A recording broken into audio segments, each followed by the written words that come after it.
परमेश्वर पर्व का पहला दिन उत्तम क्षमा। उत्तम क्षमा से ये धर्म शुरू हो रहा है और क्षमा वाणी पर ये धर्म पूर्ण होगा। उत्तम क्षमा का महत्व जीवन में बहुत है। पूजा में आप पढ़ते हो, उत्तम क्षमा गहो रे भाई, ई भव जस पर भव सुखदाई। ये लाइन बहुत महत्वपूर्ण है। उत्तम क्षमा गहो रे भाई, मतलब उत्तम क्षमा को धारण कर लो। आप ख्याल करके रखना, इस भव में भी तुम्हारा यश फैलेगा, जस फैलेगा, और पर भव में भी तुम्हें सुख ही सुख मिलने वाला है अगर आपने उत्तम क्षमा को स्वीकार कर लिया, उत्तम क्षमा को धारण कर लिया। गाली सुन मन खेद ना आनो।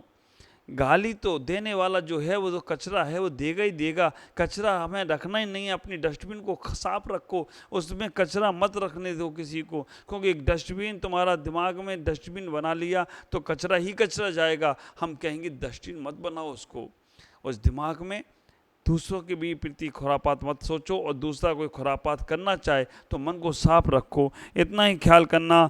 गुण को अवगुण कहे अहानो, हमें दूसरों के गुणों को देखना है। क्रोध करना है क्या? दूसरों की गलती की सजा स्वयं को देना क्रोध है। क्रोध हवा का वो झोंका है जो बुद्धि के विवेक और बुद्धि के दीपक को बुझा देता है। क्रोध समस्याओं का समाधान नहीं है। क्रोध अपितु खुद एक समस्या है जिसका कहीं समाधान होने वाला नहीं है। जो व्यक्ति अपने गुस्से पर नियंत्रण नहीं कर सकता, ख्याल करना, वे व्यक्ति आक्रमण और तनाव से हमेशा घिरा ही घिरा रहेगा। एक बात आप ख्याल करना, सुबह से शाम तक काम करने में जितनी शक्ति तुम्हारी व्यय नहीं होती है, उससे ज़्यादा एक बार क्रोध कर लो तो तुम्हारी शक्ति का व्यय हो जाता है। उस महाघोर पाप क्रोध से बचने का प्रयास करो। कोई व्यक्ति अपने क्रोध दिलाने में सफल हो और तुम क्रोध करने लगो तो समझ लो तुम उसके हाथ की कठपुतली हो गई हो। बचो, ऐसे क्रोध से बचने का प्रयास करो। आप इतना ही विचार करना, अपने जीवन को समझें।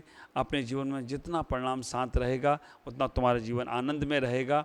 और लेट गो। अगर तुमने कभी किसी को गुस्सा दिलाया होगा तभी आज तुम्हें गुस्सा सहन करना पड़ रहा है। अब और कर्म मत बांधो जिससे दूसरों को गुस्सा दिलाकर अपने जीवन को समाप्त करें। ओम नमः। आपका जीवन मंगल में हो। ओम ह्रीम उत्तम क्षमा धर्मंगाय नमो नमः की जाप करें।